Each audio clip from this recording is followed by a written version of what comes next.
The world-famous streamer and internet celebrity IShowSpeed entered the Royal Rumble last night and got absolutely smoked at this moment. We then saw him backstage with some crutches and a neck brace, raising concern for a real injury, but in this video, we're gonna take a look at that fine line between real and fake, especially in the wrestling world. Welcome back, everybody. I'm Dr. Brian Sutterer, and the goal in this channel is to teach more about the medical side of the sports world. And usually it's very clear, like defined, real distinct injuries that we're talking about here. But with the wrestling world, it's no mystery that part of the wrestling entertainment, the show, is these different works with injuries that are absolutely not real, but seemingly played out to be real on television. And there's a fine line between saying that everything is fake and not real versus actual true pain and injuries that are very real and do occur.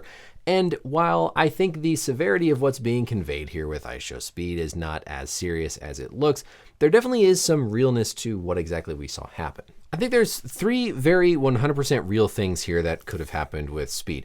Number one is the whiplash in his neck and a concussion. So you see right here before this hit comes in, his neck is stationary, his head is not moving, and then all of a sudden in a split second you go from the head, the brain, and the neck, more importantly, not being mobile, they're stationary, to then all of a sudden this sudden forward flexion where the neck is pointed down, followed by this aggressive hyperextension. This is classic for a whiplash mechanism on the neck. And then as all this continues, where the brain is then going to go from stationary to suddenly slant forward as he goes into this flexion to extension position. And then as this follows through, he gets slammed down onto the mat. The head is moving, the brain is moving inside the skull. And yes, this is a soft cushion surface, but you still have that sudden abrupt change of direction that's going to cause a lot of force and energy to be transmitted through the brain. Very, very likely that he has a concussion here just as a result of this moment. At the end, when he's being taken backstage in this golf cart here, this very clearly looks like somebody who's concussed. I mean, this isn't just 100% acting. I mean, his eyes, the squinting, this dazed, confused look that he's giving is all very classic for a concussion. And so I would not be surprised at all if there was a concussion, which, although it might not look bad and scary, is a very real serious injury to occur in the world of wrestling. Next, we're going to address the neck brace because it's a much deeper discussion. But first, I want to give a quick shout out to the sponsor of today's video. Today's video is sponsored by 8 Sleep. 8 Sleep and their revolutionary Pod 4 Ultra is a game changer in the world of sleep technology. The Pod is a high-tech mattress cover that you can easily add to your existing bed that's been clinically proven to help increase quality sleep by up to 1 hour each night. It uses precision temperature control to help regulate your body's sleep cycles. As cold as 55 degrees Fahrenheit up to 110, it's perfect for everybody's own individual sleep preferences. Once it arrives, simply put the Pod 4 Ultra over your existing mattress, plug it into the main unit, power it on, fill it up with water, and head to the app to get started. My favorite part of the Pod 4 Ultra is the dual zone temperature control because my wife and I like to sleep at different temperatures. In the app, you can adjust the temperature right within here. You can even change your individual bedtime so that it's either warmed up or cooled down as you get into bed for the night. And you can even set alarms. And more importantly, the Pod 4 Ultra will automatically adjust temperatures to improve your sleep quality based on the data that it records. So if you're ready to take your sleep and recovery to the next level, head to 8sleep.com/BrianMD. Use my code BrianMD to get $350 off your own Pod 4 Ultra. Trust me, your body is going to thank you, and your partner might as well, for this investment in better quality sleep. So thank you again to 8 Sleep for sponsoring today's video, and let's get back to our learning. So the neck brace here is where things to me become unnecessarily scripted or unnecessarily like made out to seem worse than they are, because what he's wearing here specifically is a soft cervical collar. Cervical meaning neck, collar, brace. So this is a soft, it's made of foam.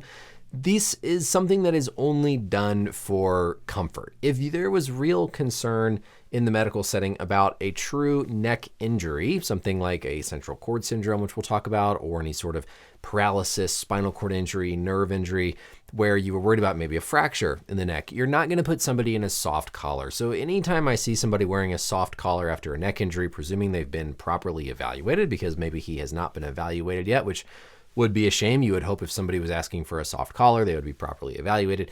But nonetheless, a soft collar does not do anything to restrict the actual movement. I mean, you can see how much he's able to move his neck here. This is not doing anything to actually protect and stabilize his neck. I would argue it's not even really fitting that well.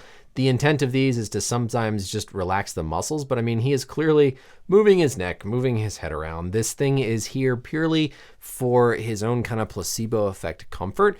if not for show. And people should understand by now, if you're worried about one of your famous, favorite athletes, a wrestler or basketball player or whatever, and you see them wearing a collar, if it's one of these soft foam collars, you can be pretty confident that this isn't like a major fracture spinal cord injury, because a soft collar is not medically going to be used with a true neck injury. Yeah, you can give one to somebody if they want just a little bit of comfort. Maybe they think it makes them feel better and relaxes their neck muscles a little bit from having to, support the weight of your head.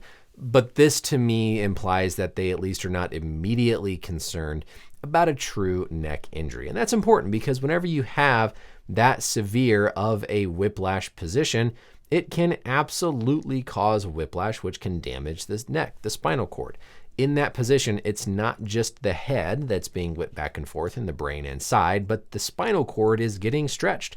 When the neck and the head are flexed down, the neck is stretched as well, and the spinal cord inside the neck is also going to be stretched. That sudden forceful change of direction within the cervical spine, think of a bump incident whenever you're in a car accident and get a fender bender.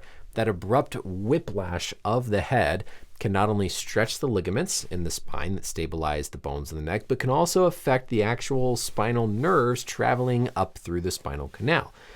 We call that central cord syndrome. So a classic neurologic manifestation of whiplash is going to be central cord. Specifically, the inner part of the spinal cord gets damaged, and typically people will feel symptoms, weakness, numbness, tingling more in their peripheral extremities, their hands, their feet.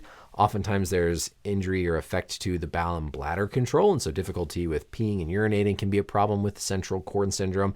And so somebody with central cord syndrome, if you're going to be worried about a fracture or something like that, you're going to immediately put them in a hard, rigid plastic collar where they cannot go up and down, and they can't go side to side, because you want to stabilize things until you get proper evaluation to make sure nothing has been fractured. So very real, something like that could be going on. If Speed was starting to notice in the subsequent days any numb tinglies in his hands, that would be a concern that he would want to go get seen by a doctor that does maybe an additional evaluation or see a neurologist, because that can imply injury to the spinal cord. When you get a stinger is by definition just something in one arm or one extremity. But if you have symptoms in both extremities, from an anatomy standpoint, that has to come from the neck. So Speed, if randomly by any obscure chance you're watching this, if you start to have numbness and tingling in your hands, problems peeing or going to the bathroom, go to see a neurologist, go to see your doctor, because that can be a sign of central cord syndrome, which can come from these whiplash types of injuries. The last thing we have to mention here is, of course, the possibility for something like a rib fracture or damage to the lungs. This, again, all that impact from this other guy is coming in directly on Speed's right side. He tries to have his arm down here a little bit to block some of the direct load coming in, but that still is going to get a significant amount of energy transferred into that right side of his chest, potentially causing fractured ribs, potentially causing a pulmonary contusion, which is actual blood or bruising, bleeding inside the lungs, all of which would also need their own potential evaluation. So yeah, a lot of times when we see things in wrestling, the wheelchair, guys coming out on these collars and then ripping the collar off and going in and wrestling, knee braces being thrown to the side, a lot of that is done for show, but there are very real bumps, bruises, smaller scale types of injuries that are occurring here on a regular basis that at times just get amplified for the effect of the entertainment. That doesn't mean that it's necessarily fake, and I don't want to make it out to seem like Speed is faking any of this with the injury, but rest assured, if you see something like a soft cervical collar, that's going to be a pretty clear sign that at least the immediate evaluation, immediate medical providers on scene aren't as concerned about a concerning injury, despite the very real and I think likely possibility of a concussion, possibly a sprain or strain in the neck, and also potentially some fractured ribs. Good on him for taking that hit and getting out there and participating. I would not be tough enough to do that myself, but hopefully things settle out and he's okay here in the coming days. Let me know as always any questions or comments down below, and until next time, we'll see you later.